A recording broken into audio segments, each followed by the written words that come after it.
आज विधानसभा में इतिहास में ऐसा कभी नहीं हुआ था जिस तरह से आज विधानसभा में हुआ है। विधानसभा अध्यक्ष के ऊपर सत्ता पक्ष के द्वारा उंगली उठाया गया है। हमारे साथ राजद के विधायक हैं, उनसे जानते हैं क्या कुछ हुआ था। देखिए, सदन में प्रश्नोत्तर काल चल रहा था और पंचायती राज विभाग से संबंधित प्रश्न पूछे जा रहे थे। उनके विभागीय मंत्री सम्राट चौधरी जी उत्तर दे रहे थे। इसी बीच में माननीय अध्यक्ष जी ने कहा कि आपके विभाग का जो है उत्तर वो ऑनलाइन नहीं आ पाता है, इसलिए उसको सारे उत्तर को ऑनलाइन भिजवाने की व्यवस्था कीजिए। इस पर माननीय मंत्री जी ने कहा कि उबने की बात नहीं है। इस और भी कुछ टिप्पणियां उन्होंने किया जो कि हल्ला में सुनाई नहीं पड़ा। अध्यक्ष जी ने सुना, चूँकि उनका माइक हमेशा खुला रहता है और उनको लगा कि उनकी वो जो बोल रहे हैं वो सदन का अपमान है। इस वजह से उन्होंने सदन को एडजॉर्न किया और एडजॉर्न करके आगे तो उन्होंने निवेदन किया मंत्री से कि आप अपना वक्तव्य को वापस लीजिए, लेकिन मंत्री जी वापस लेने के लिए तैयार नहीं हुए, तो सदन एडजॉर्न कर दिया गया। सत्ता पक्ष के द्वारा इस तरह की घटना घटी है, सदस्य विधानसभा अध्यक्ष को उंगली दिखाया गया, कैसे देखते हैं इस चीज को? देखिए, इतिहास में कभी ऐसा इसमें कहीं न कहीं से अध्यक्ष ही जिम्मेवार हैं, क्योंकि अध्यक्ष कभी इम्पार्शियलिटी को नहीं दर्शाते हैं। उनके लिए सत्ता और विपक्ष दोनों बराबर है।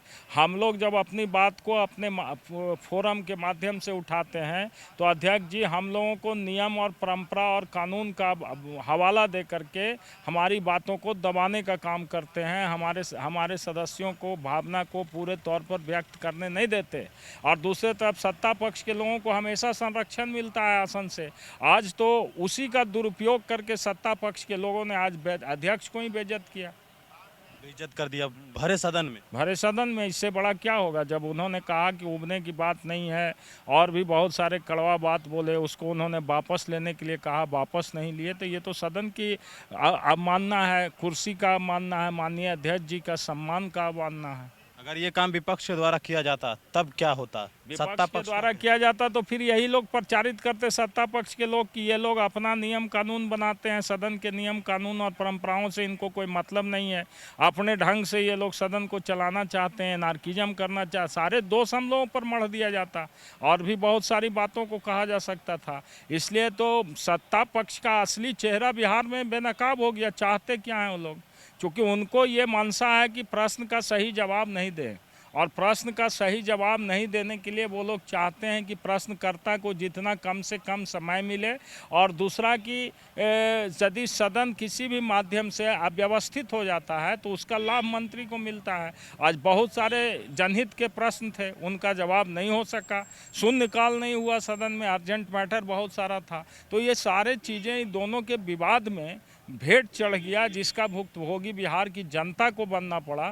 इसके लिए निश्चित रूप से जो सत्ताधारी दल के लोग हैं वो जिम्मेवार हैं। जब आधा घंटा के लिए सदन स्थगित हुआ और उसके बाद फिर से विधानसभा अध्यक्ष नहीं आए, क्या कहीं ना कहीं विधानसभा अध्यक्ष जो है वो मर्माहत हैं इस बात से? मर्माहत तो है ही ना। जब उन्होंने हाउस एडजॉर्न कर दिया, उनकी बात नहीं सुनी गई, उन्होंने कहा कि आप बात वापस लीजिए, फिर भी बात वापस नहीं लिया गया और उसके बाद हाउस एडजॉर्न कर दिया गया, तो मर्माहत तो है ही। तब ना दोबारा भी वो आधा घंटा के बाद भी नहीं गए, सभापति जी गए, सभापति जी ने एडजॉर्न किया हाउस को। अभी चैम्बर में भी नहीं है, वो चैम्बर में नहीं है। सवाल ये उठता है कि विधानसभा अध्यक्ष जब अपने आसन पर नहीं तो चैम्बर में होते हैं, लेकिन इनका कहना है कि चैम्बर में नहीं है। तो कहीं ना कहीं विधानसभा अध्यक्ष जो है वो मंत्री की जो जिस तरह से व्यवहार किया गया है, कहीं ना कहीं वो मर्माहत है। लेकिन सत्ता पक्ष की बात कर ले तो कोई मंत्री या विधायक इस पर मुंह खोलने को तैयार नहीं। बने न्यूज़ फोर्नेशन के साथ कैमरा पर्सन नीरज के साथ मैं रंजन सिंह, पटना।